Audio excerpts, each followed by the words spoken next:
Seguimos en hashtag internacional con numeral Guerra Sin Fin y el Estado Islámico y vamos con unas preguntas. Máximo Carlos Medina quiere saber qué grado de coordinación hay entre ISIS, o sea, el Estado Islámico, Al-Shabaab, Al-Qaeda y Boko Haram. Bueno, pues ya hemos mencionado la relación entre ISIS y Al-Qaeda. Pues Al-Qaeda, por ejemplo, con un comunicado ha rechazado la intervención y el bombardeo norteamericano de la supuesta coalición. Y los otros grupos principalmente apoyan, pero pues no hay una coordinación hasta el momento. Por ejemplo, hemos mencionado el caso en una nota del francés que fue degollado en Argelia. Eso fue un acto por parte de un grupo radical argelino, pero pues sin coordinación directa con el ISIL. Entonces, pues al mismo modo como Al-Qaeda pues tenía una idea de propagar sus ideales a todo el mundo, pues también pues el ISIL pues representa un ejemplo que pues los demás grupos, como pues has mencionado, pues Al-Shabaab o Boko Haram, que no son directamente competidores, como puede ser Al-Qaeda, como ha mencionado Angélica, intentan seguir para mantener buenas relaciones, ¿no? Entonces, la siguiente pregunta, Angélica, sería ese KJ Nielsen, que quiere saber, bueno, entonces, quienes se oponen a el Estado Islámico, ¿son grupos más moderados desde el punto de vista religioso?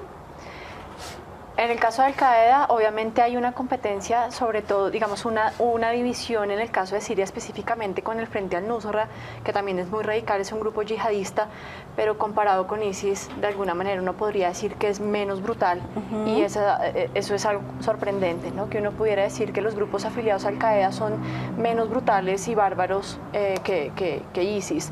Ahora, en el caso del escenario sirio, hay obviamente una insurgencia también diversa. Está el ejército sirio libre, que evidentemente entra, digamos, un poco en esa estrategia de los Estados Unidos, porque Estados Unidos y esta coalición están intentando armar a estos grupos, digamos, moderados, menos, digamos, básicamente no radicales islámicos, y obviamente ahí nos hacen creer, pasando, ¿no?, que los están intentando armar. Que los están intentando armar. Ellos todavía dicen que no han recibido nada. 3 años. Pero eso quizás nos lleva al fondo del asunto y quizás a la pregunta que plantea el hashtag, numeral Guerra Sin Fin. O sea, esto es una guerra sin fin, estamos perpetuando más y más guerra, y una de las preguntas que más ha llegado es, ¿esto es resultado de la guerra de Irak? O sea, ¿esto es seguir pedaleando sobre lo mismo? Hay muchos niveles. Por un lado es el resultado de la guerra de Irak, por un lado es la descomposición o recomposición o replanteamiento de los estados en Medio Oriente y Asia Central y Norte de África, pero también aquí hay un tema de fondo mucho más complejo, es el orden internacional. O sea, lo que estamos en un proceso de descomposición del orden internacional, de recomposición o de replanteamiento del orden internacional. El orden internacional que había inventado el mundo occidental desde la paz de Westfalia a hoy no existe. Ese orden internacional ha desaparecido, se ha ido desfigurando rápidamente, y el mundo occidental hoy no tiene el poder que tenía hace 100 años, ni hace 50, ni hace 30.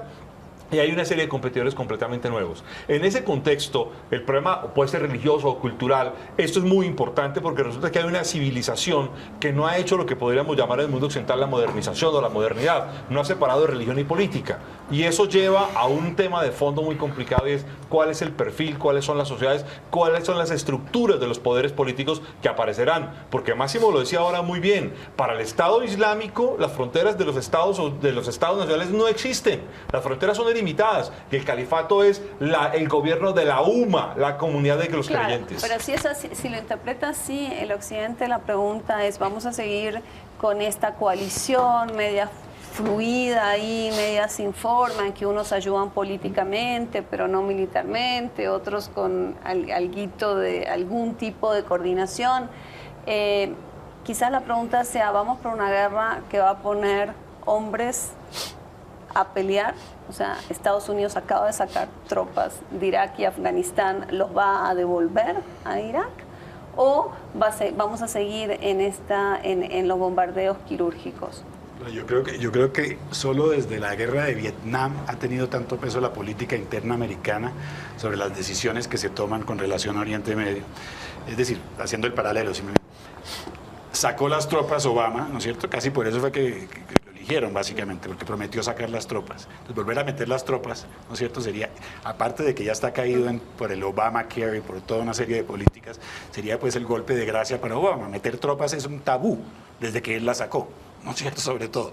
Y la guerra aérea no está dando resultado. Kobane no estaría en tanto peligro si hubiera tropas, Sí. si hubiera tropas dando acá. Y quizás si Turquía ayudara, ¿no? Ahora, Pero- es el caso de Turquía. A mí me parece que si la guerra es eterna, perdóname el hashtag, la Guerra sin fin. guerra sin fin, iba a decir eterna. Pues lleva 1400 años, ¿no es cierto?, con altos y bajos, ¿sí? Y como tú dices, lo que se está definiendo es la nueva geopolítica mundial. ¿Y qué pasa? Falta Turquía. Donde Kobane lo cojan, tocan a Turquía. Turquía es miembro de la OTAN. Donde toquen a un miembro de la OTAN tiene, por su constitución, el derecho de intervenir directamente. Ya veremos Bueno. si es cierto. Nos hemos quedado Vamos sin a ver. tiempo. Muchísimas gracias por acompañarnos. Los invitamos a seguir viendo la franja de análisis de Canal Capital todas las noches a las 9. Nosotros nos reencontramos el próximo jueves y seguimos haciendo TV más humana para ustedes. Muy buenas noches.